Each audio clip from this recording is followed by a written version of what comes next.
Hello students, आज FLT test number 8 की बात कर रहे हैं और टेस्ट नंबर 8 हमारा फुल लेंथ टेस्ट है। देखते हैं फुल लेंथ टेस्ट में क्या क्वेश्चन, किस लेवल का पेपर का एनालिसिस भी साथ में करते चलेंगे। एनालिसिस के साथ देखेंगे कि पेपर का पोर्शन किस से ज़्यादा किससे कम। वैसे तो बैलेंस पेपर आता है, कभी ऐसा होता नहीं है। ठीक है, चलिए बढ़ते हैं अपन। तो सबसे पहले अगर मैं बात करूं तो कंप्लीट सिलेबस टेस्ट है और क्वेश्चन नंबर फर्स्ट को देखें तो पीरियोडिक प्रॉपर्टी का सवाल है।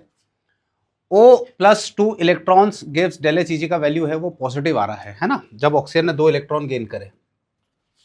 यहां पे देखिए ऑक्सीजन था मेरे पास और ये कह रहे हैं कि अगर इसने 2 इलेक्ट्रॉन गेन करे हैं तो O पे आ रहा है -2 और डेल एच ईजी का जो वैल्यू है, डेल एच ईजी का वैल्यू लगभग यहाँ पे आ रहा है 744.7 किलो जूल पर मोल, ये आ रहा है। इंपॉर्टेंट बात ये है कि यहाँ पे वैल्यू पॉजिटिव आ रही है। पॉजिटिव मतलब एंडोथर्मिक है, एंडोथर्मिक वैल्यू आ रही है। तो आपके बोला है the positive value of del H EG is due to, del H EG का इलेक्ट्रॉन गेन एंथैल्पी का वैल्यू पॉजिटिव क्यों है। तो आप मेरी एक बात को समझें, बड़ा सिंपल कंसेप्ट है कि अगर यहाँ पे O गैस है और यहाँ पे एक इलेक्ट्रॉन है तो O पे यहाँ पे माइनस आ जाएगा और डेल एच ईजी का जो वैल्यू होता है यहाँ पर नेगेटिव होता है, डेल एच ईजी का वैल्यू नेगेटिव होता है। लेकिन वहीं अगर मैं O- को देखूं और एक इलेक्ट्रॉन और अगर अंदर आया तो O-2 बनेगा, तो डेल एच ईजी का जो वैल्यू होता है वो यहाँ पे पॉजिटिव हो जाएगा। यानी कि जब हम इलेक्ट्रॉन गेन एंथैल्पी की बात करते हैं तो first electron gain enthalpy generally negative होता है, हमेशा नहीं। नोबल गैसेस के केस में पॉजिटिव हो जाता है। First electron gain enthalpy generally negative होता है, लेकिन सेकंड वाला जो है वो डेफिनेटली पॉजिटिव हो जाता है। सेकंड वाला electron gain enthalpy definitely positive हो जाता है, क्योंकि जब कोई एक्स्ट्रा इलेक्ट्रॉन इसके अंदर एंटर होने की कोशिश करता है, जब कोई एक्स्ट्रा इलेक्ट्रॉन इसके अंदर एंटर होने की कोशिश करता है तो यहां पर हमारे पास क्रिएट होता है इलेक्ट्रॉनिक रिपल्शन।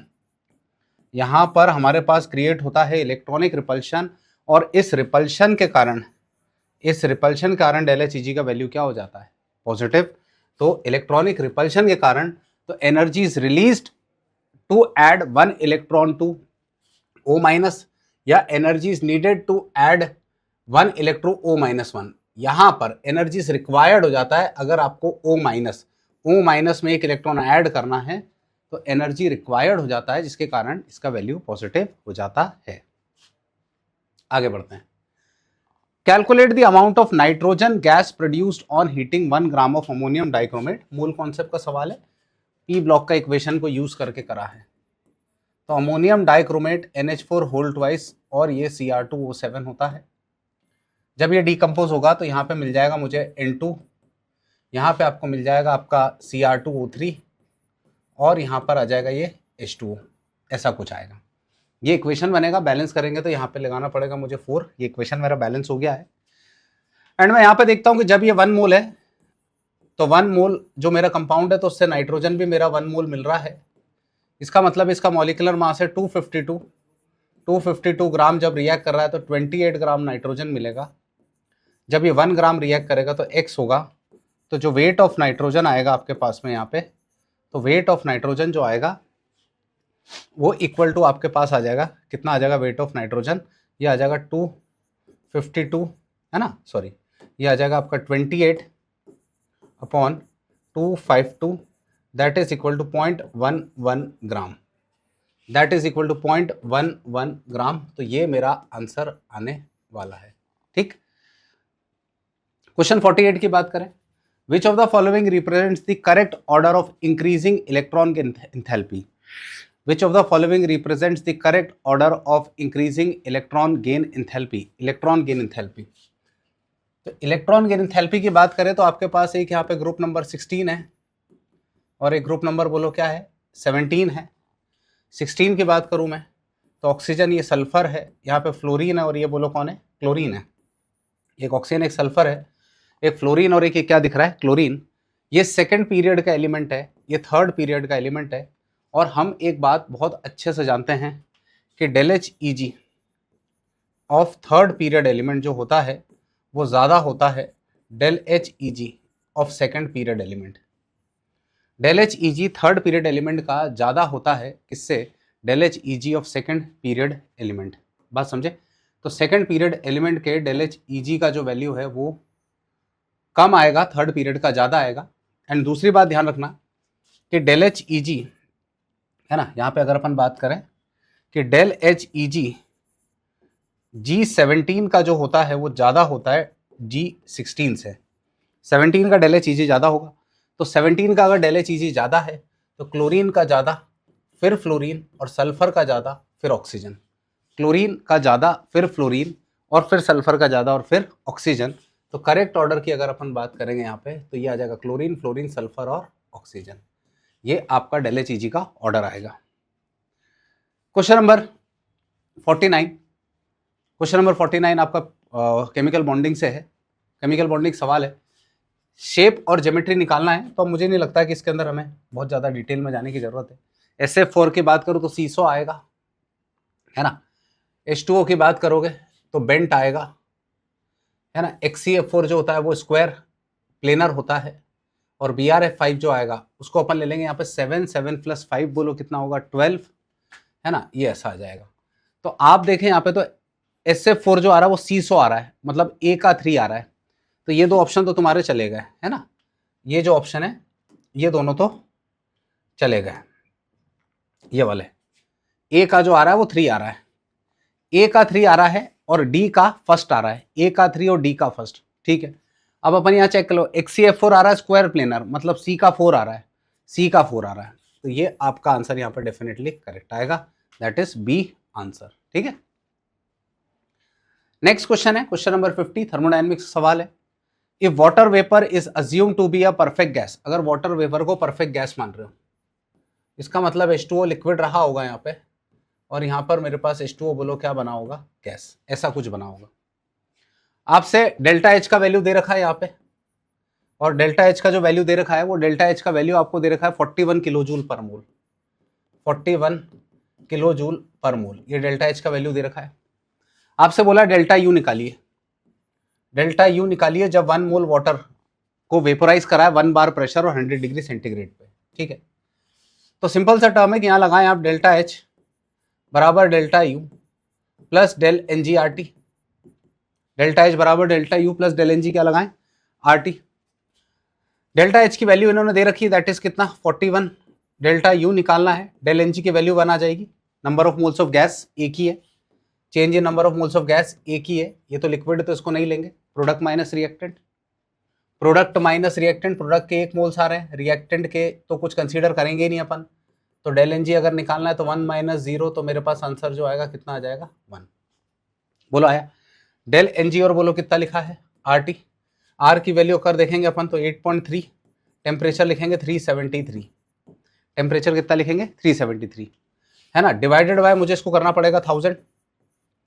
तो जब अपन यहाँ से डेल्टा U का वैल्यू निकालेंगे तो मैं यहाँ पे लिखूंगा 41 माइनस 8.3 इंटू 373 अपॉन में बोलो 1000, और जब आप इसको सॉल्व करोगे तो डेल्टा U का जो वैल्यू आएगा वो आ जाएगा 37.9 किलो जूल पर मोल। ये आपका फाइनल आंसर आने वाला है 37.9 किलो जूल पर मोल, दैट इज ये आपका जो है आंसर ये रहेगा, ठीक।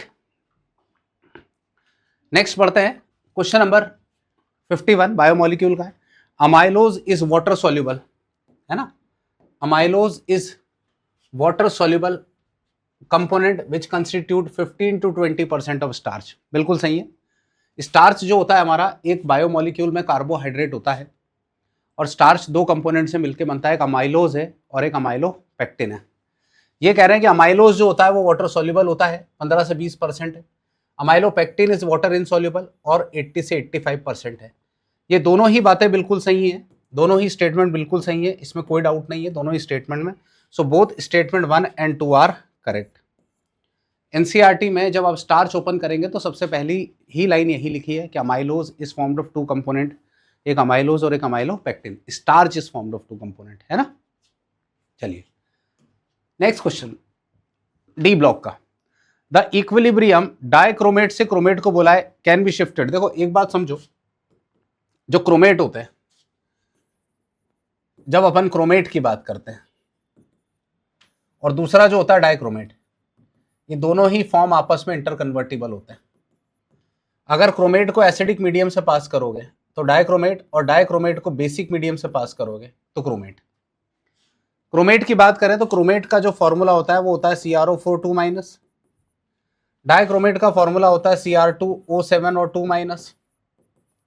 अब आप इसको देखें ध्यान से तो ये कुछ ऐसा बनेगा, यहां पर H+ है और यहां पे बोलो कौन है, OH-। क्रोमेट मेरा जो है वो येलो कलर का होता है, क्रोमेट जो है वो कैसे कलर का होता है, येलो कलर, ठीक है। और यहां पे आप देखो तो ये जो दिख रहा है ये कैसे कलर का होता है, ऑरेंज कलर। ये कैसे कलर का होता है, ऑरेंज कलर। आया, दोनों ही फॉर्म आपस में इंटरकन्वर्टिबल है। तो ये कह रहे हैं कि इक्विलिब्रियम को आपको राइट में शिफ्ट करना, राइट में मतलब डाइक्रोमेट से क्रोमेट जाना है। डाइक्रोमेट से क्रोमेट जाने के लिए आपको लगेगा बेसिक मीडियम, डाइक्रोमेट से क्रोमेट जाने के लिए आपको लगेगा बेसिक मीडियम। तो बेसिक मीडियम अगर है, बेसिक मीडियम अगर है तो आप ऐसा कर सकते हैं, बेसिक मीडियम में आप ऐसा कर सकते हैं। क्लियर है। नेक्स्ट है the reason for the formation of complex compound by transition metal. देखो ट्रांजिशन मेटल्स को ध्यान से देखोगे तो डी ब्लॉक के एलिमेंट है ना। अपन से जब कोई कहता है, कौन से मेटल्स की बात कर रहे हैं अपन, ट्रांजिशन मेटल्स, तो ट्रांजिशन मेटल्स बोलो कौन से ब्लॉक के एलिमेंट है, डी ब्लॉक। तो डी ब्लॉक के एलिमेंट्स की अगर मैं बात करूं तो जैसे मानो मेरे पास एक कॉम्प्लेक्स लिखा हुआ है यहाँ पर K4FeCN6, तो ये डी ब्लॉक का एलिमेंट है। या मानो आपके पास कॉम्प्लेक्स ऐसा दिया है CONH3 होल 4, यहाँ पे 3+ और मान लो यहाँ पे Cl3, ये भी ये डी ब्लॉक वाले हैं। ये कॉम्प्लेक्स इसीलिए बनाते हैं क्योंकि इनके पास अवेलेबिलिटी होती है एम्प्टी डी ऑर्बिटल की, खाली डी ऑर्बिटल प्रेजेंट होते हैं, उस कारण से ये इलेक्ट्रॉन एक्सेप्ट कर सकते हैं किसी इलेक्ट्रॉन डोनर से। कॉम्प्लेक्स कंपाउंड में जो आपको ये दिख रहा है, कॉम्प्लेक्स कंपाउंड में ये जो दिख रहे हैं, इन कॉम्प्लेक्स कंपाउंड्स को हम कहते हैं लिगेंड्स। इन कॉम्प्लेक्स कंपाउंड्स को हम क्या कहते हैं, लिगेंड्स। तो ये जो लिगेंड्स दिख रहे हैं आपको, ये लिगेंड्स जो हैं क्या करते हैं, आपको इलेक्ट्रॉन डोनेट करते हैं। इलेक्ट्रॉन डोनेट करने के कारण भाई मेरे ध्यान रखिएगा ये कॉम्प्लेक्स बना पाते हैं, और उसका मेन रीजन है अवेलेबिलिटी ऑफ एम्प्टी, क्या लिखा है, डी ऑर्बिटल। क्लियर मेरी बात। चलिए आंसर 53। क्वेश्चन 54 की बात करें, विच of the following sulphide is yellow. यहां हो सकता है थोड़े से बच्चे अटक गए हों जिन्होंने सॉल्ट एनालिसिस अच्छे से नहीं पढ़ा होगा, तो ठीक है। तो थोड़ा सा ध्यान रखिएगा कि ZNS जो होता है इसके पीपीटी तो व्हाइट आते हैं, और येलो पीपीटी जो आते हैं वो CDS के आते हैं। येलो पीपीटी जो है CDS के आते हैं, हालांकि मैक्सिमम सल्फाइड के पीपीटी ब्लैक होते हैं। मैक्सिमम जो सल्फाइड्स होते हैं उनके पीपीटी ब्लैक होते हैं। ये CDS जो दिख रहा है ये हमारा ऐसा है जो कैसे कलर के पीपीटी देगा, येलो पीपीटी। असर्शन रीजन है in P block when we move down the group stability of highest oxidation state decreases. बिल्कुल सही बात है। हम P ब्लॉक में जब नीचे जाते हैं तो हाईएस्ट ऑक्सीडेशन स्टेट की स्टेबिलिटी, जैसे अगर मैं आपको G13 को ही लेके बताऊं तो boron, aluminium, gallium, indium, thallium, है ना, ऊपर से नीचे आ रहे हैं। इनका जनरल ऑक्सीडेशन स्टेट +3 होता है, लेकिन इस थैलियम में जो स्टेट आता है वो +1 आता है। इस थैलियम में ज़्यादा स्टेबल स्टेट जो आता है वो कितना आता है, +1 आता है। बात समझे। अगर थैलियम में ज़्यादा स्टेबल ऑक्सीडेशन स्टेट अगर मेरा +1 आ रहा है तो ये बात बिल्कुल सही कह रहे हैं कि डाउन द ग्रुप जाने पे stability of highest oxidation state decreases, है ना, लोअर ऑक्सीडेशन स्टेट की स्टेबिलिटी बढ़ रही है। ऊपर से नीचे आने पे +3 स्टेट की स्टेबिलिटी कम हो जाएगी और +1 की स्टेबिलिटी जो है वो क्या होगी, बढ़ जाएगी। ठीक है। आगे ये कह रहे हैं in D block when we move down the group stability of highest oxidation state increases. ये भी बिल्कुल सही है। जैसे अगर मैं यहाँ पे कहता हूँ स्कूटी यहाँ ला, ऊपर से आप नीचे आ रहे हो तो हाईएस्ट ऑक्सीडेशन स्टेट की स्टेबिलिटी जैसे +3 बढ़ेगी। डी ब्लॉक में ऊपर से नीचे आने पे हाईएस्ट ऑक्सीडेशन स्टेट की स्टेबिलिटी बढ़ती है। असर्शन रीजन दोनों स्टेटमेंट सही हैं, लेकिन एक्सप्लेनेशन गलत है एक दूसरे के। ठीक है। Assertion reason both are true, है ना, but reason is not the correct explanation of assertion. Both assertion and reason are true and reason are is not the correct explanation. Statement दोनों सही है। पी ब्लॉक में ऊपर से नीचे आओगे तो स्टेबिलिटी कम होगी हाईएस्ट ऑक्सीडेशन स्टेट की, है ना। जैसे मैं एक एग्जांपल और बता देता हूं आपको, लेट्स से मैं कहता हूँ कि यहाँ पे ग्रुप नंबर लिया मैंने 15, तो nitrogen, phosphorus, arsenic, antimony, bismuth, इन सब में कॉमन जो ऑक्सीडेशन स्टेट +5 ज़्यादा स्टेबल रहेगा, लेकिन बिस्मथ में +3 ज़्यादा स्टेबल होता है because of inert pair effect. Because of कौन सा इफेक्ट है बोलो? इनर्ट पेयर इफेक्ट के कारण स्टेबिलिटी कम हो जाएगी। नेक्स्ट है an aqueous solution of inorganic salt on treatment with HCl, केवल NCl है, गिव्स वाइड पीपीटी। देखो HCl जो होता है ना, या मैं और ज्यादा स्पेसिफाई कर दूं तो जो डाइल्यूट HCl होता है वो ग्रुप रिएजेंट है। डाइल्यूट HCl जो होता है वो ग्रुप रिएजेंट होता है ग्रुप 1 का, और ग्रुप 1 के अंदर प्रेजेंट कटायन, ग्रुप 1 के अंदर प्रेजेंट कटायन होते हैं आज होंगे प्रभु, आज होंगे प्रभु, ये ग्रुप 1 के कटायन हैं, ग्रुप 1 के कटायन हैं, तो ये देंगे। तो भाई ध्यान रखना Hg2+ है, मर्क्यूरस आयन है, तो ये देगा वाइट पीपीटी, बाकी कोई नहीं देंगे, ये देगा वाइट पीपीटी Hg2+, आज होंगे प्रभु, dilute HCl group reagent. Question number 57, the number of sigma and pi bond in the product form by passing acetylene through dilute HCl। बहुत सिंपल क्वेश्चन है, catalytic hydration of alkyne, this is acetylene. इस acetylene का reaction अगर अपन कराते हैं H2O के साथ in presence of H2SO4 and HgSO4, in presence of H2SO4 and HgSO4, तो यहाँ पे अगर अपन बात करें तो यहाँ पे ये आ जाएगा आपके पास में, ये आ जाएगा CH2 डबल बॉन्ड CH और यहाँ पे OH आएगा, ठीक है। अब इधर हम इसको एक स्टेप और कराएंगे जिसको कहते हैं टॉटोमेरिज्म, एक स्टेप और चलते हैं जिसको हम क्या कहते हैं, टॉटोमेरिज्म। तो टॉटोमेरिज्म में हमने सीखा है कि एक बॉन्ड नीचे आ जाएगा, एक ऊपर चले आएगा। ये वाला जो बॉन्ड दिख रहा है ये नीचे आएगा और ये कहाँ जाएगा, ऊपर, तो ये बन जाएगा आपके पास में CH3 C double bond O H, CH3 C double bond और क्या बनेगा H। अब CH3 C double bond OH बना है तो सिग्मा काउंट कर लो, तो यहाँ पे 3, एक ये 4, एक ये 5 और एक ये 6, तो सिग्मा बॉन्ड जो आ रहे हैं यहाँ पे, सिग्मा बॉन्ड जो आ रहे हैं 6 आ रहे हैं, पाई बॉन्ड जो आ रहा है वो कितना आ रहा है, 1 आ रहा है। तो यहाँ पे ये लोग कह रहे हैं फॉर्म बाय पासिंग थ्रू है ना, तो 6 sigma bond and 1 pi bond, 1 pi bond and 6 sigma bond, ये रहा 1 पाई बॉन्ड एंड 6 बोलो क्या है, सिग्मा बॉन्ड, ठीक। अगला क्वेश्चन है the van't Hoff factor for dilute solution of potassium tetrahydroxozincate 2। इसमें क्वेश्चन को मिक्स करा है, potassium is K+, tetrahydroxozincate ZnOH whole 4 है ना, और जिंक पे चार्ज है +2, तो डेफिनेटली यहाँ पे चार्ज +2 आ जाएगा, बात समझे। तो मेरे पास जो फॉर्मूला बनेगा इसको कंबाइन करने के बाद वो बन जाएगा K2 ZnOH whole 4, this is potassium tetrahydroxozincate. Van't Hoff factor निकालने का बोला है आपको इसमें, है ना, आपको इसके अंदर क्या निकालने का बोला है, वांट ऑफ फैक्टर। तो अगर इसके अंदर वांट ऑफ फैक्टर निकालने का बोला है तो वांट ऑफ फैक्टर को निकालते हैं अपन I से, और याद रखिएगा कि जब कुछ भी गिवन नहीं हो तो अल्फा को आपको मानना है 100%, जब कुछ भी गिवन नहीं हो तो अल्फा को क्या मानेंगे आप, 100%। तो अल्फा को 100% मानना है तो अल्फा बराबर आ जाएगा I-1/n-1, और जब अल्फा 100% होता है ना तो जो n होता है वही I होता है, n मतलब नंबर ऑफ पार्टिकल्स।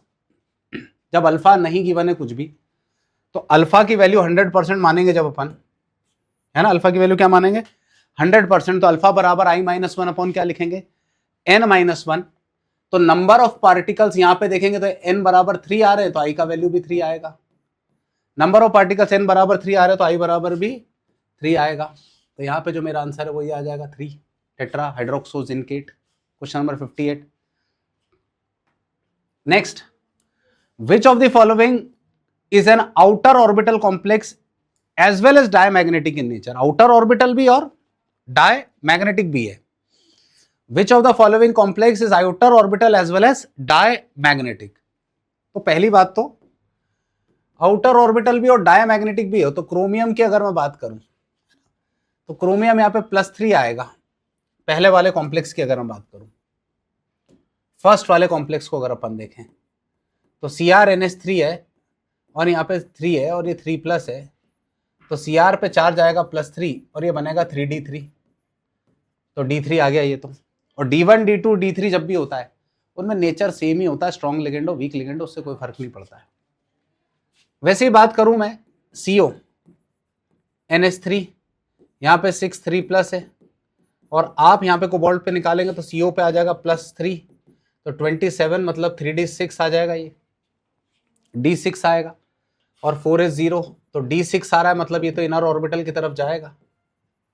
हमें चाहिए outer orbital as well as diamagnetic, outer orbital भी चाहिए और डायमैग्नेटिक भी चाहिए।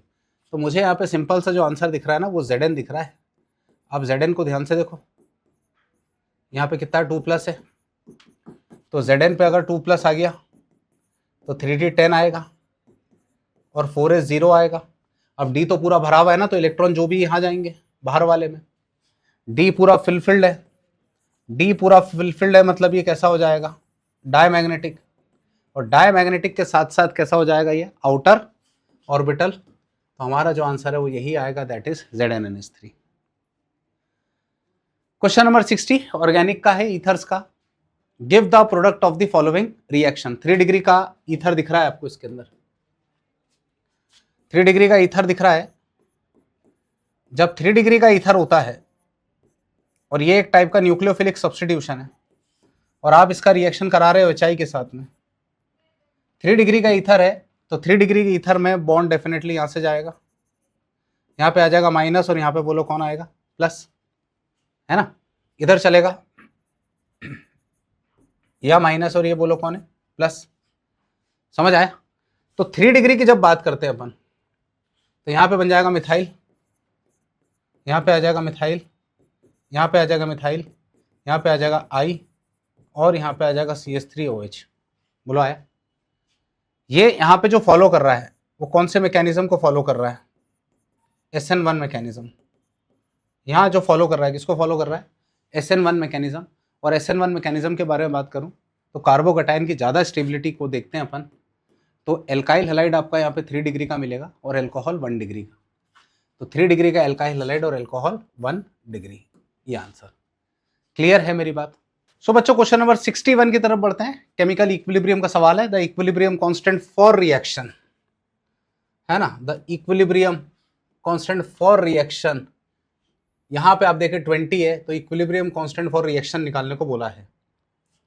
तो यहाँ पे अगर अपन बात करें तो ये आपको दिख रहा है A2 गैस, यहाँ पे दिख रहा है B2 गैस, और दोनों से मिलकर जो बन रहा है वो 2AB बन रहा है, और यहाँ पर भी बोलो कौन आ रहा है gas.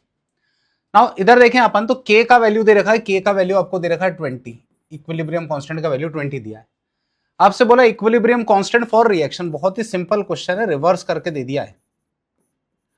Equilibrium constant for reaction, equilibrium constant for reaction, तो जब रिवर्स करा है तो K डैश बराबर 1/K आएगा। सो K डैश बराबर 1/ बोलो कितना आ जाएगा 20, तो 1/20 करेंगे तो 0.05 आंसर आएगा आपका। 1/20 आप देखेंगे तो आंसर आ जाएगा 0.05, ये मेरा आंसर आएगा।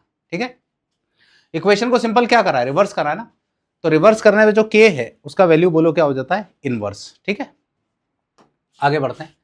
The effective atomic number of chromium, effective atomic number, Sidgwick rule, effective atomic number of chromium. यहाँ पे क्रोमियम दिख रहा है, इधर आ रहा है मेरे पास NH3, इधर आ रहा है 6 और यहाँ पर आ रहा है Cl3। इसका इफेक्टिव एटॉमिक नंबर निकालना है।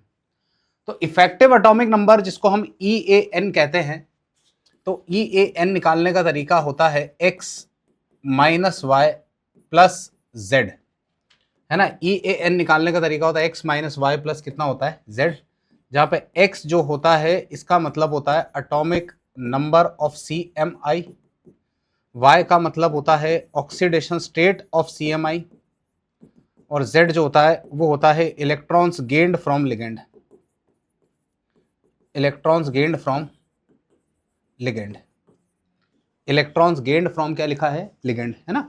तो X मतलब एटॉमिक नंबर ऑफ CMI है, Y मतलब ऑक्सीडेशन स्टेट ऑफ CMI है, और Z मतलब इलेक्ट्रॉन गेन्ड फ्रॉम क्या लिखा है बोलो लिगेंड।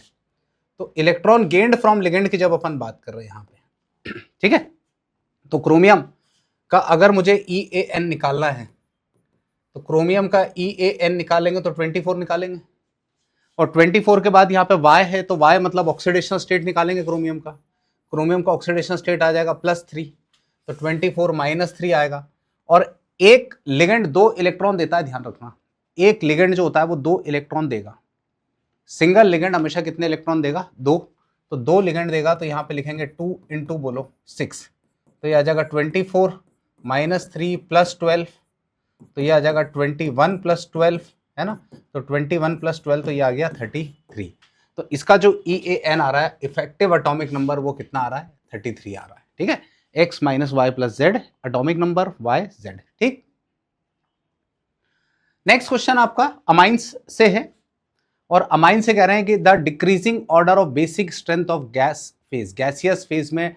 देखो गैसियस फेज में जब बात करते हैं ना अमाइंस के बारे में हम, तो बहुत गैसियस फेज तो बहुत ही सिंपल है। तो जब भी अपन किसके बारे में बात करते हैं, अपन गैसियस फेज, तो गैसियस फेज में हमें जब कंपेयर करना होता है कौन सा कैरेक्टर? Basic character. तो बेसिक कैरेक्टर कंपेयर जब हमें करना होता है गैसियस फेज में, तो हम यहाँ पे बड़ी सिंपल सी बात करते हैं। बात ये करते हैं कि एक ही फैक्टर यहाँ पे काम करेगा, that is known as inductive effect. +I effect जिसमें ज्यादा होगा उसमें बेसिक कैरेक्टर भी ज्यादा होगा। तो +I इफेक्ट के बेसिस पे अगर मैं बात करता हूं, तो अमाइंस का जो बेसिक कैरेक्टर आएगा वो 3 डिग्री सबसे ज्यादा होता है, फिर 2 डिग्री, फिर 1 डिग्री। सबसे कम बेसिक कैरेक्टर जो होता है वो अमोनिया का होता है। सबसे कम बेसिक कैरेक्टर अमोनिया होता है। तो 3 डिग्री, 2 डिग्री, 1 डिग्री और NH3। 3 डिग्री, 2 डिग्री, 1 डिग्री और NH3। 3 डिग्री, 2 डिग्री, 1 डिग्री और NH3। इनका जो है वो बेसिक कैरेक्टर सबसे ज्यादा रहेगा। ठीक है, 63 में। सो बच्चों क्वेश्चन नंबर 64 की तरफ बढ़ते हैं। सिंपल क्वेश्चन एकदम, HCN है और यहाँ पे न्यूक्लियोफिलिक एडिशन रिएक्शन होगा। न्यूक्लियोफिलिक एडिशन हुआ HCN के साथ में, यहाँ पे प्रोडक्ट दिया है, इसको हम कई बार साइनोहाइड्रिन भी कहते हैं। अब यहाँ पे ध्यान रखना, थोड़ा सा एक पेपर में हो सकता है यहाँ पे मिसिंग हो सकता है। अगर मिसिंग होगा तो फिर उसको समझेंगे अपन। तो जब अपन यहाँ पे रिएक्शन कराएंगे तो यहाँ पे आपके पास, सॉरी ये बेंजीन नहीं है, जब आप रिएक्शन कराएंगे तो यहाँ पे आपके पास ये ऐसा कुछ आ रहा है OH, और यहाँ पे आ रहा है आपके पास CN, है ना, यहाँ पे OH और CN है, और ऊपर लिखा हुआ है कॉन्सेंट्रेटेड H2SO4, मतलब डिहाइड्रेशन। और डिहाइड्रेशन होगा तो ये वाला कार्बन अल्फा है तो इसको मान लो बीटा, या इसको बीटा मान लो, तो डिहाइड्रेशन होगा। तो ये अल्फा बीटा के बीच में डबल बॉन्ड और ये CN आ रहा है, और उसके बाद हाइड्रोलिसिस है, ये हाइड्रोलिसिस कहलाता है। और साइनाइड के जो हाइड्रोलिसिस है उससे C डबल बॉन्ड OH बनेगा, और C डबल बॉन्ड OH बनेगा, तो ऐसा कुछ आपको ये प्रोडक्ट मिलने वाला है। बॉन्ड या इधर या उधर कहीं भी हो सकता है। तो मेरा जो अकॉर्डिंग आंसर आएगा वो ये B आंसर आएगा। ठीक है, यहाँ का ध्यान रखना क्योंकि पेपर में शायद हो सकता है ये ना हो, फिर नहीं होगा तो देखेंगे उसको फिर। चलिए क्वेश्चन नंबर 65 को देखते हैं। ये क्वेश्चन नंबर 65 आप देखेंगे तो ये एक टाइप का रीमर टाइमन रिएक्शन है। क्वेश्चन नंबर 65 को अगर आप देखेंगे तो ये एक टाइप का रीमर टाइमन रिएक्शन है। और रीमर टाइमन रिएक्शन की अगर मैं बात करता हूं तो यहां पे जो हमारा रिएक्टिंग स्पीशीज हैं वो कुछ ऐसे हैं, और यहां पर रिएक्शन होता है बेस के साथ। बेस मतलब OH-, आप देखें NOH। बेस का काम होता है H+ को एक्सट्रैक्ट करना और यहां से हेलोजन का निकलना। सबसे पहले बेस आएगा, यहां से H+ को निकालेगा। बेस ने आके H+ को निकाला, तो बेस ने आके जैसे H+ को निकाला तो C पे आया माइनस, यहाँ पे Cl, यहाँ पे Cl। अब ये नेगेटिव इधर, तो ये बाहर। तो आप देखेंगे आपको मिलता है क्लोरोकार्बीन। क्या मिलता है? क्लोरोकार्बीन। तो इस पर्टिकुलर रिएक्शन में ध्यान रखना ये क्लोरोकार्बीन होता है विच वर्क एज इंटरमीडिएट। इस पर्टिकुलर रिएक्शन में क्लोरोकार्बीन जो है ये काम करता है which work as intermediate. Next बात करते हैं question number 66। The product of following reaction, इस पर्टिकुलर रिएक्शन का प्रोडक्ट क्या होगा? ठीक है, the product of following reaction. तो प्रोडक्ट ऑफ फॉलोइंग रिएक्शन की बात करें तो सबसे पहले आप देखें यहाँ पे देखें तो ये बन रहा है आपके पास CH3, इधर आ रहा है C, ये ट्रिपल बॉन्ड यहाँ पे आ रहा है C, फिर यहाँ पर CH2 और ये CH3, एंड यहाँ पे बोलो कौन है? ये O3, और O3 के बाद में बोलो कौन है? हाइड्रोलिसिस। O3 के बाद बोलो कौन है, हाइड्रोलिसिस। अब जब ये हाइड्रोलिसिस यहाँ पे करा रहे हो आप, इसको हाइड्रोलिसिस करा रहे हो तो यहाँ पे ये बॉन्ड टूटेगा इधर से, और बॉन्ड टूटेगा तो पहली बात तो आपको यहाँ पे ऐसा कुछ मिलेगा, CH3 C डबल बॉन्ड हो, है ना, फिर C डबल बॉन्ड हो, फिर CH2 और ये CH3। देन आपने इसका हाइड्रोलिसिस कराया तो ये यहाँ से भी जाएगा, और यहाँ से भी जैसे ही जाएगा तो आपको यहाँ पे ध्यान रखें, है ना, CH3 CH2, ठीक है। तो यहाँ पे आप ध्यान रखें कि आपको प्रोडक्ट मिल जाएगा CH3 C double bond OH, एक तो बात समझे, और दूसरा भी जो मिलेगा वो CH3 C double bond OH ही मिलेगा। यहाँ से जा रहा है तो एक ये और एक ये, है ना, तो इधर भी आपको मिल जाएगा CH3 CH2 C double bond और OH। क्लियर? तो यहाँ पे जो आपका आंसर बन के आ रहा है निकल कर इस सवाल से, वो सिंपल ये वाला सवाल आपका बनकर आ रहा है। क्लियर मेरी बात? 67 को ट्राई करते हैं, the structure of isobutyl group. बहुत ही इजी क्वेश्चन है, इसलिए मैं बहुत ज्यादा इस पर डिस्कशन नहीं करूंगा। Isobutyl group, this is your isobutyl group, है ना। क्वेश्चन नंबर 67 बिल्कुल सिंपल है, this is isobutyl group. Question number 68, identify Z in the sequence, है ना, identify Z in the sequence. तो Z इन द सीक्वेंस की बात जब कर रहे हैं तो CH3 आ रहा है, C डबल बॉन्ड O आ रहा है, O आ रहा है, NH4 आ रहा है ना। यहाँ से देखें अपन, तो पहले इन्होंने बोला इसको हीट करा, तो हीट करोगे तो H2O बाहर हो जाएगा, यहाँ से H2O बाहर निकालोगे हीट करने पर, तो हीट करने पर जब H2O बाहर निकालोगे तो ये बन जाएगा C डबल बॉन्ड O, है ना, और C डबल बॉन्ड O के साथ में अगर आप देखें इसमें तो ये बन जाएगा आपका ONH2, सॉरी सिर्फ NH2 आएगा, यहाँ पे हीट करोगे तो यहाँ पे NH2 आएगा। क्लियर? अब जब NH2 से रिएक्ट कराया और P2O5 से पास करा तो P2O5, तो P2O5 लिया है तो ऐसा कुछ ले लो अपन, CH3 C डबल बॉन्ड हो, ये भी डिहाइड्रेटिंग एजेंट ही होता है। NH2 तो NH3 बाहर जाएगा, है ना, यहाँ से बाहर कौन निकलेगा, NH3, तो NH3 बाहर निकालना मतलब यहाँ पे C डबल बॉन्ड हो, यहाँ पे Me C डबल बॉन्ड है ना, NH3 बाहर निकाल रहे हैं, NH2 और एक H, तो यहाँ पे ये आ गया N और H, ये बोलो आया। एंड बोला आप उसका क्या कराया, हाइड्रोलिसिस, तो हाइड्रोलिसिस कराना मतलब H2O, ये गया यहाँ से, ये माइनस और ये आ जाएगा प्लस, तो इधर बन जाएगा Me C double bond OH, और एक बन जाएगा आपका Me C double bond O और बोलो NH2, है ना। दो बातें मिलेगी यहाँ पे, Me C double bond O NH2, तो ऐसा तो कुछ मिल नहीं रहा है, और एक मेरे को D ऑप्शन मिल रहा है, that is CH3 COOH, CH3 और COOH, ठीक है। तो इस टाइप से आप इस सवाल को देख सकते हैं। हीट अप करा तो यहाँ से अपन ने सबसे पहले जो है वो माइनस ऑफ बोलो क्या कर दिया था, H2O, ठीक है ना। चलिए क्वेश्चन नंबर 69 की बात करते हैं। The molarity of concentrated sulphuric acid is, दे रखा है, मोलैरिटी ऑफ सल्फ्यूरिक एसिड निकालना है, डेंसिटी गिवन है। तो अगर मैं यहाँ पे डेंसिटी की बात करूँ तो डेंसिटी आ जाएगा 1.834 ग्राम पर सेंटीमीटर क्यूब, ठीक है। मोलैरिटी आपको निकालना है और W/W परसेंट दिया हुआ है, W/W परसेंट दिया है 95%। मोलैरिटी निकालना है आपको, तो मोलैरिटी निकालने का तरीका होता है W/W percent upon GMM, gram molecular mass, into 10 into D, है ना, W/W परसेंट इंटू यहाँ पे GMM दिख रहा है, इंटू 10 इंटू बोलो क्या दिख रहा है, D। तो मोलैरिटी की जब मैं बात करूँ तो यहाँ पे आ जाएगा आपका 95 अपॉन बोलो 98 इंटू 10 इंटू D की जो वैल्यू आ जाएगी वो 1.834 आएगी। आप इसको जब सॉल्व करेंगे तो लगभग ये आएगा 17.78 m, 17.78 m के आसपास इसका हमारा आंसर आ जाएगा, ठीक है। Simple question. Question number 70, which of the following set of quantum number is correct for electrons in 4f orbital, 4f orbital के लिए, है ना, 4f ऑर्बिटल के लिए मेरा ऑर्बिटल 4f है तो n का वैल्यू 4 आएगा, l का वैल्यू 3 आएगा, m का वैल्यू इसके बीच में हो सकता है, m का वैल्यू इसके बीच में हो सकता है +-3 के बीच में हो सकता है, s का वैल्यू +½ से लेके -½ के बीच में हो सकता है। अब अपन चेक कर लेते हैं, तो आप देखोगे तो 4F के लिए बोला है ना, 4F के लिए डी वाला ऑप्शन तो कभी जिंदगी में नहीं हो सकता, है ना। इस करेक्ट बोला है ना, इस करेक्ट बोला है, तो करेक्ट बोला है तो फिर अपन यहाँ पे देखें तो ये तो गलत ही है सरासर, है ना।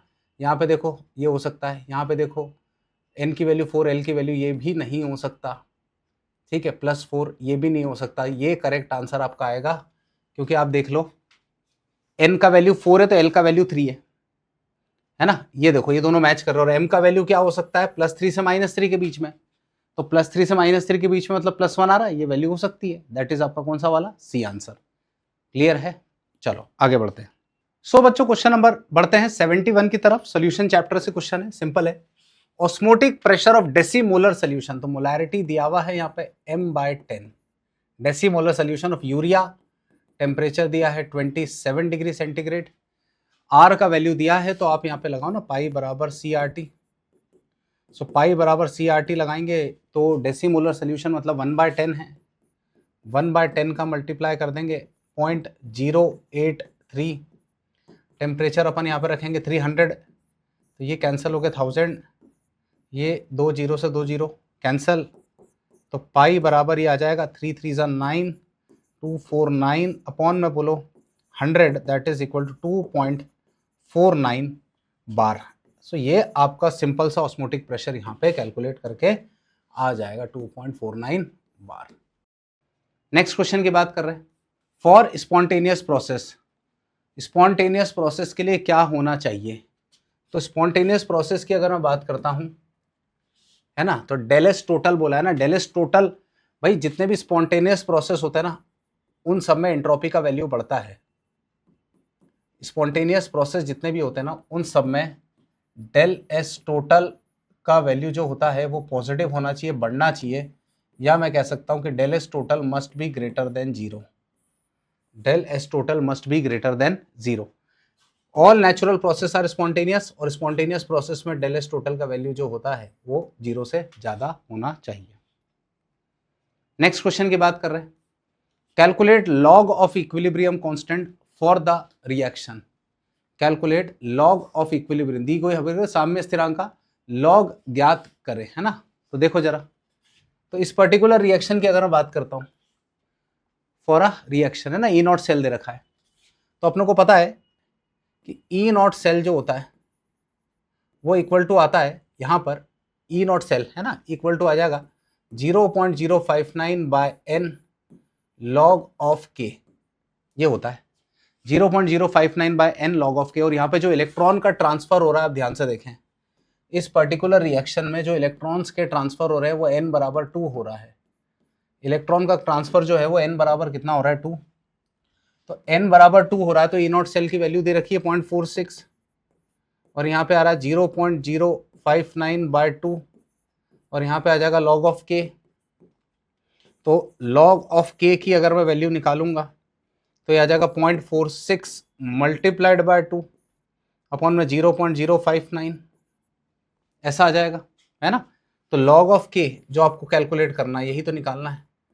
तो लॉग ऑफ k देखोगे तो 2 6 12, 2 4 0.96 आ गया, ये आ गया 0.96, अपॉन में आ रहा है ये 0.059, तो इसको मैं राउंड ऑफ करके 0.6 मान ले रहा हूँ, राउंड ऑफ करके पॉइंट से पॉइंट कैंसिल हो गया, तो लॉग ऑफ k बराबर आ गया 96/6, तो ये बन जाएगा 6 1 6, है ना, 6 8 6, 5 40 होगा ना, 5 6, ठीक है। तो यहाँ पे 16 पॉइंट समथिंग मतलब ये क्लोज टू जो आ रहा है आंसर, वो मेरा जो आंसर आ जाएगा यहाँ पे 15.6 के आसपास आ रहा है, क्योंकि अपन ने यहाँ पे थोड़ा राउंड ऑफ लगाया है यहाँ पर वैल्यूज में, बात समझे। तो लगभग ये आंसर जो आएगा 15.6 के आसपास आ जाएगा, ठीक है। चलिए बढ़ते हैं अपन आगे। Question 74, which has non zero dipole moment. Dipole moment किसका जीरो नहीं है ना। इसमें पूछा है कि which has non zero dipole moment, mu is not equal to zero किसमें है। तो mu is not equal to zero किसमें आएगा, तो अपन देख लेते हैं। पहला XCF2 है, तो XCF2 को ज्योमेट्री देखोगे तो लीनियर आती है ऐसी, ये XCF2 है, इसकी जो ज्योमेट्री है इट इज लीनियर, तो यहाँ पे म्यू बराबर 0 हो जाएगा, सब एक दूसरे को कैंसिल कर रहे हैं। आप अगर यहाँ CO2 को देखेंगे तो CO2 को देखेंगे तो यहाँ पर भी CO2 को देखेंगे तो यहाँ पर भी म्यू बराबर बोलो क्या आ जाएगा 0। ठीक है, HCF4 को देखेंगे अगर अपन तो HCF4 को देखेंगे तो यहाँ पर भी F, यहाँ पर भी F, यहाँ पर भी F, यहाँ पर भी F, ये लोन पेयर, ये लोन पेयर, तो यहाँ पर भी म्यू इक्वल टू बोलो क्या आ जाएगा 0। आप SO2 को देखेंगे तो बेंट शेप है, SO2 को देखेंगे तो कैसा शेप है, बेंट शेप। तो बेंट शेप देखने का मतलब है यहाँ पे डायपोल मोमेंट 0 नहीं होगा, यहाँ नहीं होगा डायपोल मोमेंट 0। ठीक है, question number 75, Gattermann reaction, carbyl amine reaction, Hofmann bromamide coupling reaction. ठीक है, तो जब हम बात करते हैं एक एक करके देखते हैं, कार्बाइल अमाइन रिएक्शन है, टेस्ट फॉर प्राइमरी अमाइन होता है। कार्बाइल अमाइन जो रिएक्शन है it is test for primary amine, foul smelling substance बनता है, फाउल स्मेलिंग सब्सटेंस बनता है, आइसोसाइनाइड टेस्ट भी कहते हैं इसको, कि अगर आपके पास RNH2 है और अगर आपने इसका रिएक्शन Cl3 और KOH से करा दिया तो यहाँ पे जो प्रोडक्ट बन जाएगा वो बन जाएगा RNC, और यही आपका जो सब्सटेंस आता है कैसा सब्सटेंस आता है, foul smelling substance, foul smelling substance है। ठीक है, हॉफमैन ब्रोमामाइड की बात करें तो हॉफमैन ब्रोमामाइड, या उससे पहले चलो अपन इसको देख लेते हैं जरा, कपलिंग रिएक्शन। तो कपलिंग रिएक्शन से हमेशा एजो कंपाउंड बनेंगे। कपलिंग रिएक्शन से आपके कैसे कंपाउंड बनते हैं, एजो कंपाउंड। जैसे एग्जांपल बताऊं मैं कि यहाँ पे आपके पास ये ऐसा दिया था R×X, यहाँ प्लस और ये माइनस है, और यहाँ पर आपने इसकी रिएक्शन इस तरीके से कराई, यहाँ पर OH, तो यहाँ से HCl आपका बाहर होगा और एजो कंपाउंड बनता है। एजो कंपाउंड का मतलब है N डबल बॉन्ड N आता है, इस कंपाउंड को हम कहते हैं एजो कंपाउंड, ये OH आता है, दिस इज एजो कंपाउंड। तो कपलिंग रिएक्शन जो है वो एजो कंपाउंड है। तो देखो B का तो 4 आ गया और D का 2 आ गया, B का 4 और D का 2, B का 4 और D का 2, तो यही एक ऑप्शन मैच कर रहा है, यही एक ऑप्शन मैच कर रहा है आपका, यही एक ऑप्शन मैच कर रहा है ना, B का 4 और D का 2। अब A का थर्ड है, Gattermann coach reaction, aryl halide, बिल्कुल बता देते हैं, गेटरमैन कोच रिएक्शन में ऐसा कुछ होता है। यहाँ पे अगर आपने देखा होगा, सॉरी गेटरमैन रिएक्शन है, कोच नहीं है वो, ओनली गेटरमैन रिएक्शन है, ये प्लस और ये माइनस है, और आपने यहाँ पे लिया Cu और फॉर एग्जाम्पल HCl लिया, तो आपको जो प्रोडक्ट मिलेगा वो क्लोरो बेंजीन मिलेगा। This is Gattermann reaction aryl halide में, मतलब बेंजीन वाले सॉल्ट में। तो आंसर इसका डी है। Next, paper chromatography is an example है, सिंपल है, partition chromatography. Paper chromatography is an example of partition chromatography, simple है बिल्कुल, पार्टीशन क्रोमेटोग्राफी है ना। अलग अलग टाइप की क्रोमेटोग्राफी होती है, प्रैक्टिकल ऑर्गेनिक केमिस्ट्री का सवाल है, इसमें सिंपल है, पार्टीशन क्रोमेटोग्राफी। सो बच्चों क्वेश्चन नंबर 77 की तरफ बढ़ते हैं, आयनिक इक्विलिब्रियम है, और आयनिक इक्विलिब्रियम का सवाल कह रहा है the molar solubility of CaF2। तो KSP ऑफ CaF2 आपको दे रखा है, इट इज 5.3 × 10 की पावर -11। आपको बोला है KSP का वैल्यू दिया और सॉल्युबिलिटी निकालनी है आपको NF में, है ना, ऐसा बोला है, फाइंड सॉल्युबिलिटी इन NaF, इसमें निकालनी है। चलो देखते हैं। CaF2 को सबसे पहले जब अपन ब्रेक करेंगे तो Ca2+ आएगा और यहाँ आ जाएगा 2F-, इसकी सॉल्युबिलिटी को x मान लो तो इसको भी क्या मान लोगे अपन, x, है ना, और यहाँ कोफिशिएंट 2 है तो 2 का मल्टीप्लाई, और सॉल्युबिलिटी निकालने को बोला है NaF के अंदर, तो NaF के अंदर सॉल्युबिलिटी निकालना है, तो Na+ और यहाँ पे बोलो कौन है F-, तो इसका जो सॉल्युबिलिटी आ जाएगा वो 0.1 m आ जाएगा, इसका भी जो सॉल्युबिलिटी आएगा वो पॉइंट कितना आएगा 1 m। तो अगर मैं इसका KSP का एक्सप्रेशन लिखता हूँ तो KSP का एक्सप्रेशन लिखेंगे concentration of Ca2+ and concentration of F- का स्क्वायर, ऐसे ही करेंगे। नाउ जब आप इसको देखें ध्यान से तो ये तो आ रहा है 5 × 0.3 × 10 की पावर -11, ये आ जाएगा आपका x, और फ्लोरीन का जो कॉन्सेंट्रेशन है फ्लोराइड का वो 2x + 0.1 आ जाएगा, ये आ जाएगा 2x प्लस 0.1 का स्क्वायर, 2x प्लस 0.1 का बोलो क्या आ जाएगा स्क्वायर। बात समझे? इसको सॉल्व करेंगे जब अपन तो 5.3 प्लस या इंटू ये 10 की पावर माइनस 11, ये आ रहा है x, इधर आ जाएगा 4x square plus 2 into X into 0.1, और ये आ जाएगा 0.1 into 0.1 that is 10 to the power minus 2, है ना। इसको देखेंगे तो 10 की पावर बोलो कितना आ जाएगा -2, है ना।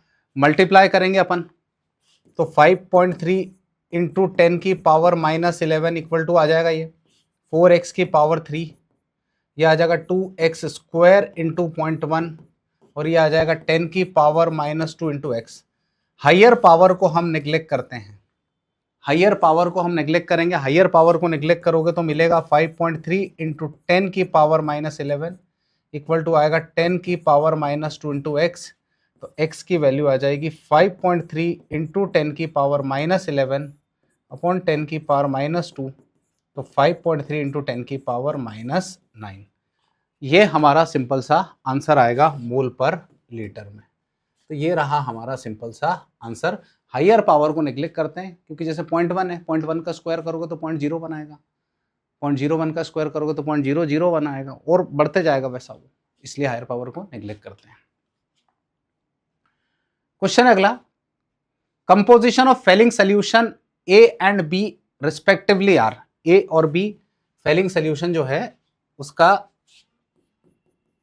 फेलिंग सोल्यूशन, तो फेलिंग सोल्यूशन है एक ए है और एक बी है। इस फेलिंग सोल्यूशन दो चीजों से मिलकर बनता है, एक तो कॉपर सल्फेट होता है ना, aqueous solution of copper sulphate जब अपन बात करते हैं CuSO4 का एक्वस सोल्यूशन, और दूसरा होता है इसके अंदर sodium potassium tartrate, aqueous solution of sodium potassium tartrate. तो रिस्पेक्टिवली बोला है, तो पहले तो कॉपर सल्फेट आएगा, तो कॉपर सल्फेट आएगा, aqueous solution of copper sulphate, है ना। एंड दूसरा बोला है aqueous solution of copper sulphate and sodium potassium tartrate. तो पहले इसको देख लो, aqueous solution sodium potassium tartrate गलत है, aqueous solution of copper sulphate acetic acid ये भी गलत है, aqueous solution of copper sulphate formic acid ये भी गलत है। करेक्ट आंसर ये आएगा, the aqueous solution of copper sulphate and alkaline sodium potassium tartrate. Tartrate मतलब टार्ट्रिक एसिड से मिलता है, टार्ट्रिक एसिड मतलब इमली से मिलने वाला एसिड, ठीक है, तो ये ध्यान रखिए।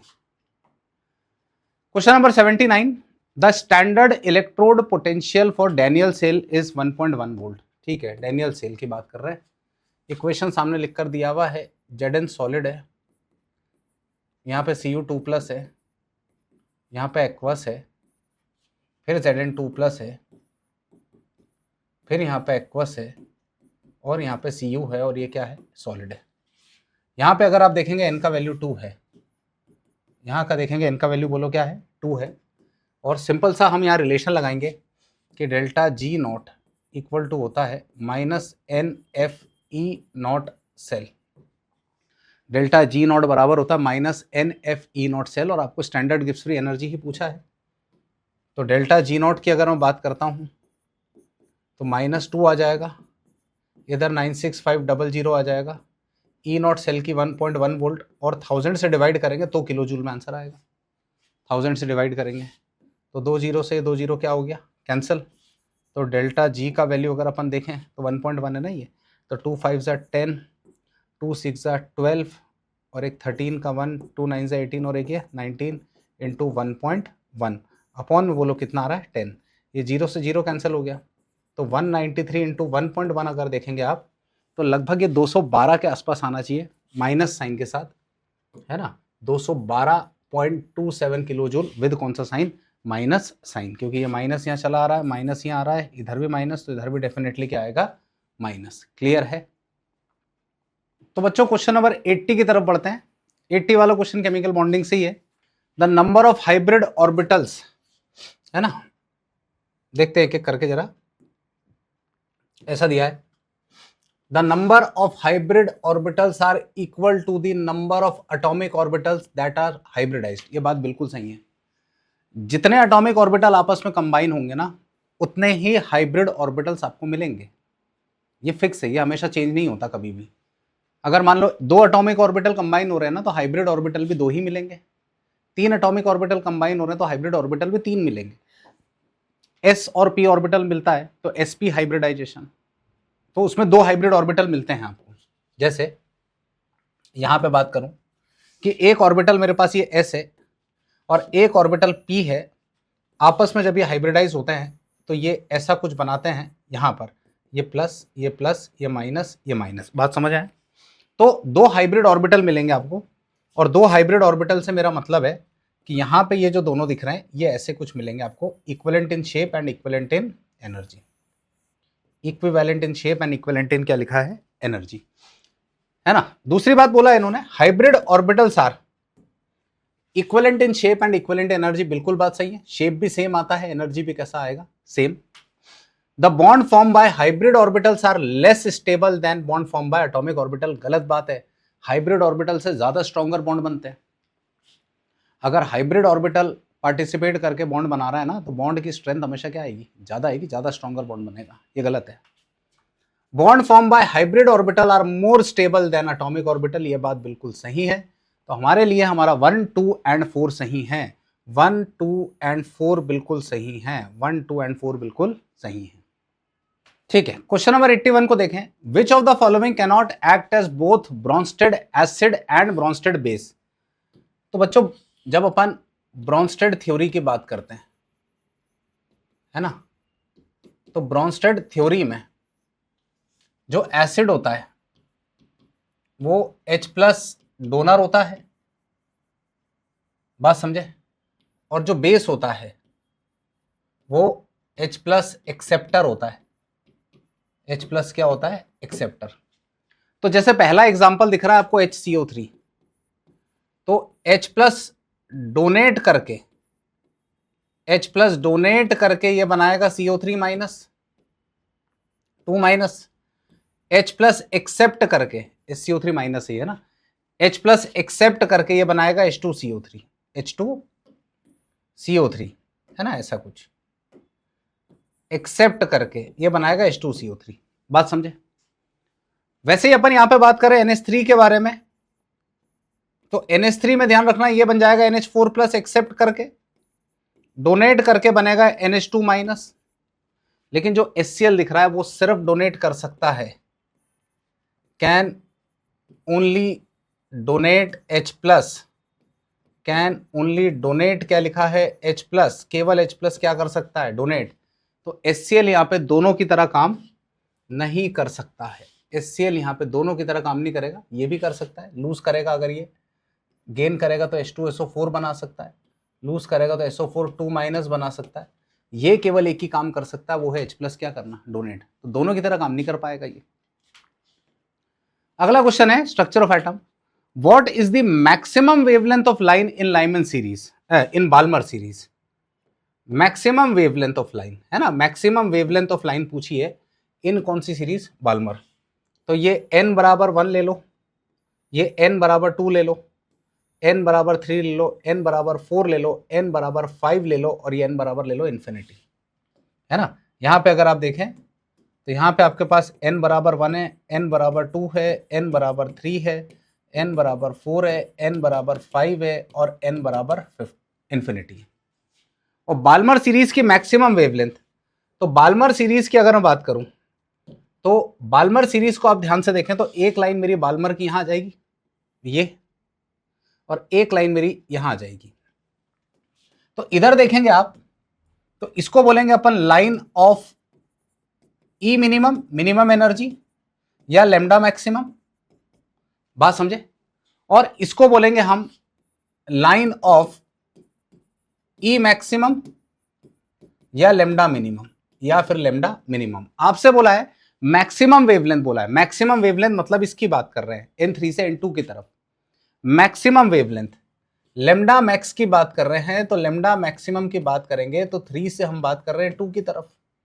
तो हमें पता है कि 1/λ इक्वल टू होता है RH, है ना, और हाइड्रोजन है तो Z वेट छोड़ दो सब, 1/N1 का स्क्वायर माइनस 1/N2 का स्क्वायर, 1/λ लिखेंगे। RH की वैल्यू दे रखी है आपको 1.09 × 10 की पावर 1.09 इंटू 10 की पावर 7 दे रखी है यहाँ पे। 1/n1 का स्क्वायर तो ये आ जाएगा 4 और 1/n2 का स्क्वायर ये आ जाएगा 9 आया। इधर आ जाएगा 4 9 36, तो 1/λ आ गया 1.09 इंटू 10 की पावर 7, यहाँ पे आ जाएगा 36, यहाँ आ जाएगा 5 - 4, 4 9 36 होगा, 5 - 4 1/36 है ना। तो 1/λ इक्वल टू आ गया 1.09 इंटू 10 की पावर कितना आ रहा है 7, इंटू बोलो 1 बोलो कितना है 36। लेमडा का वैल्यू निकालना है, तो लेमडा का वैल्यू निकालोगे तो 36 अपॉन ये आ जाएगा 109 10 की पावर बोलो 7, तो लेमडा जब निकालोगे तो लगभग ये आ जाएगा आपके पास 660 नैनोमीटर, है ना। पहले मीटर में आएगा आंसर, फिर नैनोमीटर में कन्वर्ट करना पड़ेगा। पहले आंसर आपका मीटर में आएगा, फिर उसको हम कन्वर्ट करेंगे किसके अंदर, नैनोमीटर में। तो मैक्सिमम वेवलेंथ मतलब मिनिमम एनर्जी, तो ये आपका करेक्ट आंसर है 82 का। ठीक है, क्वेश्चन नंबर 83 की बात करते हैं। क्वेश्चन नंबर 83 कह रहा है मैग्नीशियम है, ड्राई ईथर है, फॉर्मल्डिहाइड है, हाइड्रोलिसिस है ना, और CH3CHO के बाद ये रिएक्शन कराया है CH3OH, और ये देखो तो ऐसा कुछ रिएक्शन है यहाँ पे कि CH3OH है और इसका रिएक्शन अपन करा रहे हैं PCl5 से, तो ये मिल जाएगा मुझे CH3Cl, फिर यहाँ पे मैग्नीशियम आया तो ग्रिग्नार्ड रिएजेंट बन जाएगा मैग्नीशियम मिथाइल मैग्नीशियम क्लोराइड, और मिथाइल मैग्नीशियम क्लोराइड के बाद SCHO और साथ में हाइड्रोलिसिस। तो SCHO और साथ में हाइड्रोलिसिस जब आप कराएंगे तो आपको प्रोडक्ट मिलेगा यहाँ पे MEC double bond O, sorry यहाँ पे आ जाएगा आपका CH3CH2OH, फॉर्मल्डिहाइड है तो ग्रिग्नार्ड रिएजेंट के साथ आपको देगा 1 डिग्री का अल्कोहल CH3CH2OH, तो CH3CH2OH देगा, फॉर्मल्डिहाइड है तो 1 डिग्री का क्या देगा, अल्कोहल, ग्रिग्नार्ड रिएजेंट। ठीक है, क्वेश्चन 85 सिंपल क्वेश्चन है, बेंजीन का सल्फोनेशन कराया है, बेंजीन का सल्फोनेशन कराया है, तो बेंजीन का अगर मैं सल्फोनेशन कराऊंगा तो बेंजीन का जब आप सल्फोनेशन कराएंगे तो सल्फोनिक एसिड मिलेगा, सल्फोनिक एसिड मतलब SO3H, सल्फोनिक एसिड का रिएक्शन NaOH से कराएंगे, NaOH से कराओगे तो फिनॉल मिलेगा, क्योंकि यहां से बाहर हो जाएगा NaHSO3, फिनॉल से कराएंगे तो ये बाहर NaOH से कराएंगे तो ये बाहर हो जाएगा NaHSO3। अब फिनॉल का कराया नाइट्रेशन, वो भी कॉन्सेंट्रेटेड H+HNO3 के साथ में, फिनॉल का कराया नाइट्रेशन कॉन्सेंट्रेटेड HNO3 के साथ में, और कॉन्सेंट्रेटेड HNO3 के साथ में अगर नाइट्रेशन कराओगे तो this will give you picric acid, this will give you picric acid, this will give you कौन सा acid, picric acid, this will give you picric acid. Question number 85 के बारे में बात करते हैं। क्वेश्चन नंबर 85 को देखें अगर अपन, तो क्वेश्चन नंबर 85 में सबसे पहले बोला है बफर सोल्यूशन, तो बफर सोल्यूशन आप देखें तो ये बिल्कुल क्लियर मुझे बफर नजर आ रहा है। बफर क्यों नजर आ रहा है, क्योंकि आप देखेंगे तो यहाँ पे मेरे पास मिल रहा है ये HCN plus NaCN, HCN plus NaCN, मतलब अपने आप में पहली बात तो वीक एसिड है और सॉल्ट है साथ में, सॉल्ट है, salt of weak acid strong base, तो डेफिनेटली ये तो आ गया आपका, है ना।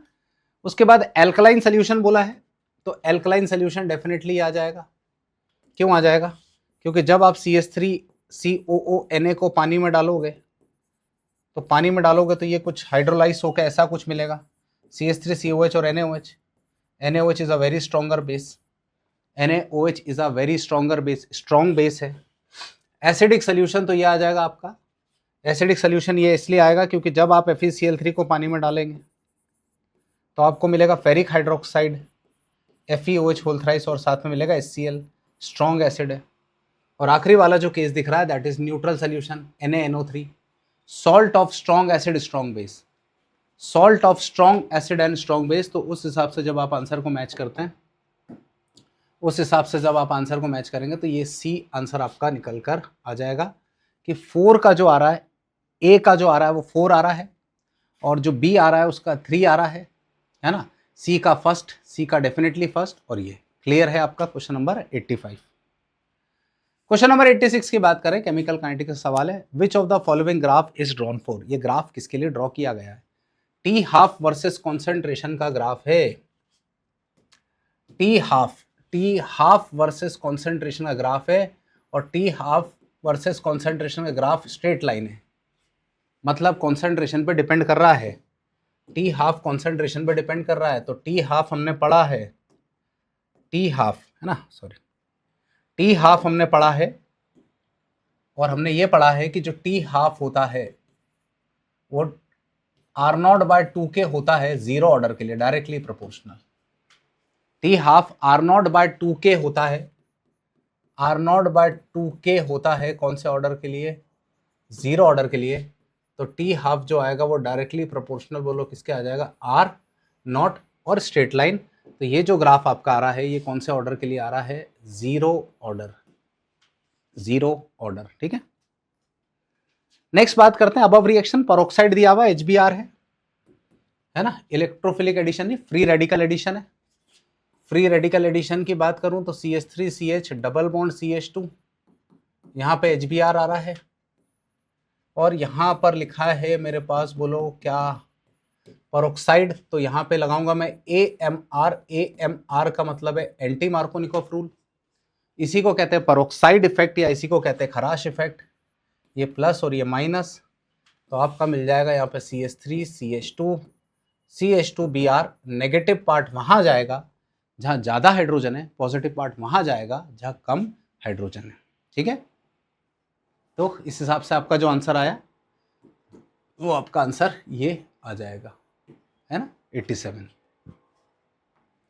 Question number 88, resonance process occur in ozone molecule, which of the following has lowest energy? Hybrid की जो एनर्जी होती है वो लोएस्ट आती है।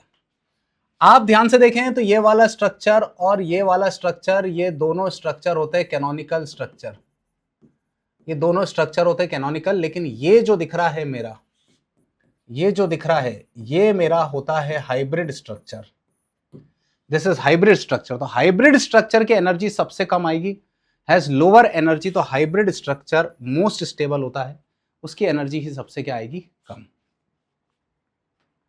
Question number 89, in Kolbe electrolysis process CO2 and H2O gas are liberated eight.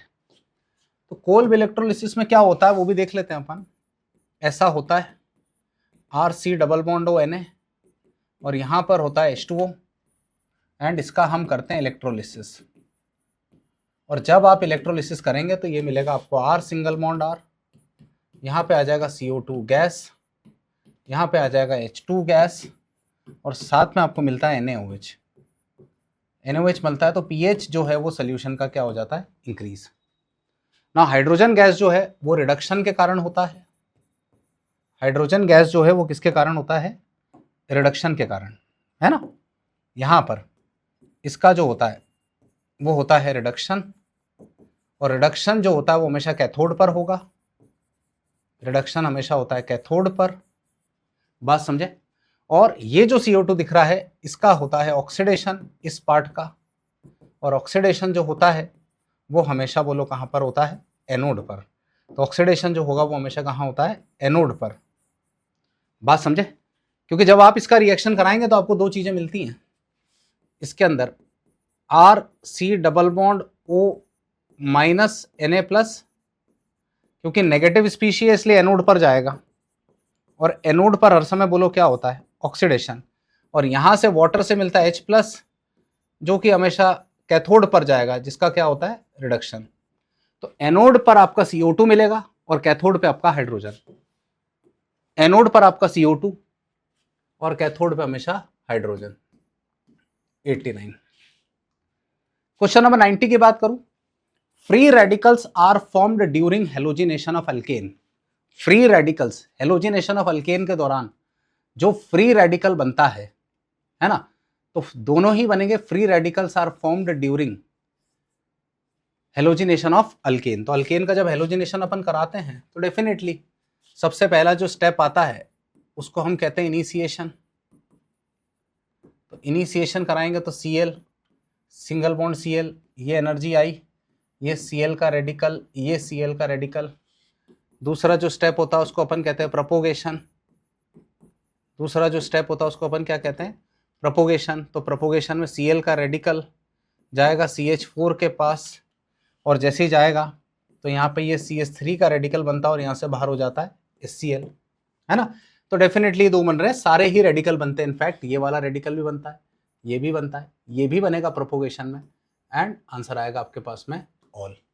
सभी प्रकार के रेडिकल बनते हैं। ठीक है, थैंक यू सो मच।